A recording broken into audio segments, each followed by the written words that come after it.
जय माता दी। करवा चौथ के इस पावन अवसर पर आप सभी को ढेर सारी शुभकामनाएं। यह व्रत आपके दाम्पत्य जीवन में प्रेम, विश्वास और समर्पण की भावना को और अधिक मजबूत बनाए।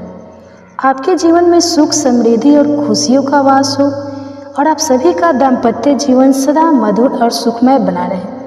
करवा चौथ का व्रत हिंदू धर्म में विवाहित महिलाओं के लिए अत्यंत महत्वपूर्ण होता है।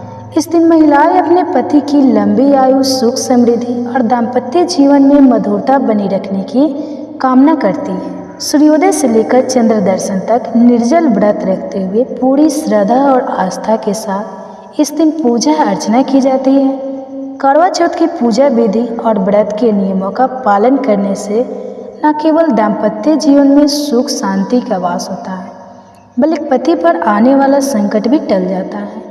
करवा चौथ का व्रत केवल उपवास भर नहीं है, बल्कि यह एक आध्यात्मिक यात्रा है जो स्वयं श्रद्धा और आस्था पर आधारित है। इस व्रत के दौरान हर नियम का पालन अत्यंत सावधानी और पवित्रता से किया जाता है ताकि पूजा का पूर्ण फल प्राप्त हो सके। और यह पर्व महिलाओं के धैर्य, संपन्न और त्याग को प्रतीक होता है, जहाँ वे न सिर्फ अपने पति की लंबी आयु की कामना करती हैं, बल्कि अपने परिवार की सुख समृद्धि की भी प्रार्थना करती हैं। व्रत की शुरुआत से लेकर चंद्र दर्शन तक हर चरण का, हर पूजा विधि का विशेष महत्व है, जिसे समझना और पालन करना अति आवश्यक होता है। तो आज की इस वीडियो में आप जानेंगे करवा चौथ की बहुत ही आसान पूजा विधि के बारे में, ताकि आपको इस दिन पूजा करते समय किसी बात की कोई परेशानी ना रहे। और आप जानेंगे कौन कौन सी आवश्यक पूजन सामग्री इस दिन आपकी पूजा की थाली में होना जरूरी है। अगर आपको आज की यह वीडियो पसंद आए तो वीडियो को लाइक करके इस वीडियो को आप ज़्यादा से ज़्यादा लोगों तक शेयर भी कीजिएगा। और इस दिन करवा चौथ की कथा भी हमारे चैनल पर जरूर सुनिएगा। और एक कथा ऑलरेडी इस चैनल पे उपलब्ध है, आप उस कथा को भी सुन सकते हैं। करवा चौथ की पूजा के लिए आपको चाहिए मिट्टी का टूटी द्वार करवा और ढक्कन, पानी का लोटा, गंगा जल, दीपक, रुई, घी, धूप, दीप, चंदन, कुमकुम, रोली, अक्षत, फूल, कच्चा दूध, दही, शहद, चीनी, हल्दी, चावल और मिठाई, चीनी का बोरा, मेहंदी, महावर, सिंदूर, कंघा, बिंदी, चुनरी, चूड़िया, बिच्छू और गौरी बनाने के लिए भी मिट्टी, लकड़ी का आसन या लकड़ी की चौकी, छलनी और बहुत सी जगह पर चंद्रमा को अर्घ्य देते समय जल के लोटे में सरिये भी लगाई जाती हैं। सरिये पतली पतली बारीक लंबी सीकें होती हैं, तो 7 की संख्या में यदि आपको चाहिए तो आप सरिये भी रख सकते हैं। 8 पुड़िया के उठावले जाते साथ में कुछ दक्षिणा के पैसे और किसी सुहागिन महिला को देने के लिए बायने के रूप में जो भी श्रृंगार की सामग्री, वस्त्र, मिठाई, फल आदि है, वह भी आपको पूजा में रखना चाहिए। जो भी महिला करवा चौथ का व्रत रखने वाली है, उन्हें एक दिन पहले ही मेहंदी आदि लगा लेनी चाहिए। और करवा चौथ व्रत के दिन सुबह ब्रह्मा मुहूर्त में उठकर यदि आपके यहाँ सरगी खाने का रिवाज हो तो आप सरगी ग्रहण कर लें। फिर व्रत के दिन प्रातःकाल स्नान करने के बाद साफ स्वच्छ लाल रंग के वस्त्र धारण करके और श्रृंगार करके आप संकल्प बोलकर करवा चौथ व्रत का आरंभ करें।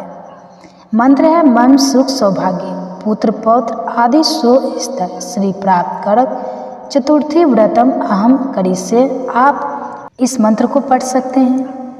संकल्प ले, इसमें अपने हाथ में आप पुष्प, जल और अक्षत रखें और संकल्प लेने के बाद आप इनको माता पार्वती के श्री चरणों में अर्पित कर दें। इसके बाद आप विधि विधान से पूजा करें, धूप दीप जलाएं। भगवान श्री गणेश जी की पूजा से कोई भी व्रत या कोई भी पूजा प्रारंभ की जाती है। भगवान गणेश जी की पूजा भी इस दिन विशेष रूप से करें, क्योंकि कार्तिक मास के कृष्ण पक्ष की यह संकष्टी चतुर्थी है और इस दिन माताएं अपनी संतान की दीर्घायु के लिए भी व्रत रखती है।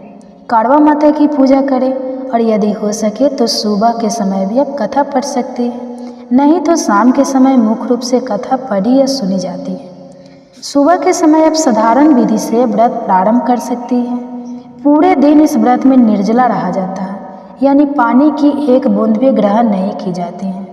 और अगर आपके लिए पूरे दिन निर्जल रहना संभव ना हो तो आप दिन में एक समय चाय या दूध आदि ले सकती हैं। दीवार पर गेरू से फलक बनाकर पीसे हुए चावल के घोल से कारवा माता का चित्र बनाया जाता है। या अगर आपके पास तस्वीर हो तो आप तस्वीर की पूजा कर सकते हैं। जो घोल से हम कारवा माता बनाते हैं उसे वर कहते हैं। चित्रित करने की यानी जो तस्वीर हम बनाते हैं कारवा माता की प्रतीक रूप में, उस कारवा को धारणा कहते हैं। कड़वर धरने के साथ ही 8 पुड़िया के उठावले बनाए, पक्के पकवान बनाए और फिर पीली मिट्टी से गौरी गणेश बनाए। माता पार्वती की गोद में गणेश जी बनाकर बैठा दे। गौरी मैया को आप लकड़ी के एक आसन पर बैठाएं। पूजा की तैयारी आपको शाम के लिए करनी है तो एक चौकी बनाकर सुंदर रंगोली सजाकर उस पर आप लकड़ी के आसन को रख सकते हैं, लकड़ी की चौकी रख सकते हैं और उस पर आप लाल वस्त्र बिछाकर गौरी मैया को चुनरी ओढ़ाकर स्थापित करें। बिंदी आदि सुहाग की सामग्री से गौरी मैया का श्रृंगार करें। जल से भरा हुआ एक लोटा रखें। बैना यानी भेंट देने के लिए मिट्टी का टोटीदार कड़वा लें। कड़वे में गेहूं और ढक्कन में शक्कर का पूरा भर दें। कुछ लोगों के यहाँ पर मेवे भरे जाते हैं या कुछ लोगों के यहाँ अक्षत भरे जाते हैं, खील बतासे भरे जाते हैं। तो जो भी आपके यहाँ परंपरा हो आप कड़वे में उसको भर सकते हैं। उसके ऊपर कुछ दक्षिणा जरूर रखें। रोली से कड़वा पर स्वास्तिक बनाएं। कुछ जगह पर 2 कड़वे रखे जाते हैं और कुछ जगह पर केवल एक ही कड़वा रखा जाता है, क्योंकि करवा चौथ की पूजा में पूजा करने के साथ ही जो कड़वे होते हैं उन्हें आपस में बदला जाता है। तो ऐसे में जिनके यहाँ पर सास के साथ बैठकर यह पूजा की जाती है तो वह एक कड़वा अपनी सासू माँ के नाम पर रखकर पूजा कर सकती है। और यदि सासू माँ नहीं है या सासू माँ सुहागन नहीं है तो ऐसे में आप माता पार्वती के नाम से एक कड़वा रखकर उनसे अपना कड़वा बदल सकती हैं, क्योंकि इस व्रत में सुहाग भी लिया जाता है। इस प्रकार धूप दीप जलाकर भगवान से सच्चे मन से अपने पति की दीर्घायु की कामना करें। नमः शिवाय। सर्वाणी सौभाग्य संतति शुभम प्रच भक्ति युक्ता नाम नार हरा वल्लभे। इस मंत्र का आपको पूजा करते समय जाप करना है, नहीं तो आप सच्चे मन से माता पार्वती से भी आप प्रार्थना कर सकती हैं। करवा चौथ की पूजा में जो आपने कड़वे रखे हैं उनका भी पूजन किया जाता है। कड़वों पर आप 13 बिंदी रोली या कुमकुम से लगाए गेहूं या चावल के 13 दाने हाथ में लेकर करवा चौथ की कथा पढ़नी या सुननी चाहिए। कथा सुनने के बाद कड़वे पर हाथ घुमाकर अपनी सासू जी के पैर छूकर आशीर्वाद लेना चाहिए और कड़वा उन्हें दे देना चाहिए। जिस समय कड़वे पर हाथ घुमाया जाता है या माता पार्वती से कड़वा बदला जाता है उस समय आपको एक विशेष प्रकार से कहना होता है, ले सुहागन ले कड़वा, दे सुहागन दे कड़वा। 7 बार आपको ऐसा बोलना है और इस तरह से करते समय आपको ध्यान रखना है कि जब आप ले सुहागन ले कड़वा कहेगी तो आपका वाला जो कड़वा है वह माता पार्वती की तरफ जाना चाहिए और दे सुहागन दे कड़वा कहते समय आपको माता पार्वती से वह कड़वा अपनी तरफ लेना है। कुछ जगह पर खांड का कड़वा भी बायने के रूप में अपनी सासू माँ को या सुहागिन महिला को दिया जाता है। अब पूजा करने के बाद सबसे अंत में भगवान गणेश जी की और कारवा माता की आरती करनी चाहिए। आरती करने के बाद जो भी भगवान आपके यहाँ भोग स्वरूप लगाए जाते हो उन्हें आप भोग में लगाए और अब चंद्र देवता को अर्घ्य देने की तैयारी हम करेंगे। चंद्र देवता को अर्घ्य देने के लिए एक लोटे में जल भरकर उसमें कच्चा दूध मिलाएं, शक्कर या मिश्री डालें, सफ़ेद पुष्प डालें। चंद्र देवता की आरती उतारने के लिए आप घी का एक दीपक रखें, धूप रखें और भोग लगाने के लिए कोई भी फल या मिठाई रखें, क्योंकि इस दिन चंद्रमा को छलनी से देखकर फिर पति को देखा जाता है। तो एक छलनी रखें। प्लास्टिक की छलनी का प्रयोग आपको नहीं करना चाहिए। पूजा में मिट्टी के ही दीपक का प्रयोग किया जाता है। मिट्टी का दीपक ना हो तो आप आटे का दिया भी बना सकते हैं इस दिन, क्योंकि पति के हाथों जल पीकर व्रत खोला जाता है। चंद्रमा दर्शन करने के बाद चंद्र देवता की पूजा करने के बाद छत पर या बालकनी में ही आपको जो जल है वो पीना होता है। तो ऐसे में आप एक थाली में या एक अलग बर्तन में अपने लिए गिलास में भरकर जल रखें। कोई भी फल या मिठाई रखें या फलों का जूस भी आप ले सकते हैं। नारियल पानी भी आप इस समय ले सकते हैं। तो वह भी आप साथ में ही छत पर लेकर जाएं। चंद्र देवता की पूजा करने के लिए आपका मुंह यानी जो व्रती महिला है उनका मुंह उत्तर पश्चिम दिशा में होना चाहिए। चंद्रोदय होने पर आप चंद्रमा को डायरेक्ट नहीं देखें, चंद्रमा को छलनी से ही इस दिन देखा जाता है। तो छलनी से देखने से पहले आप छलनी पर दीप जलाकर रख लें, फिर चंद्रमा को देखें और उसी से आपको पति को देखना होता है। इस तरह से 7 बार करना होता है, एक बार चंद्रमा को, फिर एक बार अपने पति को। ऐसा 7 बार करने के बाद चंद्र देवता को जो काढ़वा है आपके पास या जो जल का लोटा है उससे आप चंद्र देवता को जल का अर्घ्य दें। जो श्रैया या जो सतिया आपके पास होते हैं उन्हें आप एक एक करके गिराएं। जिनके यहाँ पर श्रैया यूज नहीं किए जाते हो वो डायरेक्ट अर्घ्य भी देख सकते हैं। जल का अर्घ्य देने के बाद चंद्र देवता की आरती उतारें, उन्हें पुष्प अर्पित करें, उन्हें फल या मिठाई का भोग लगाएं और चंद्र देवता की आरती उतारें।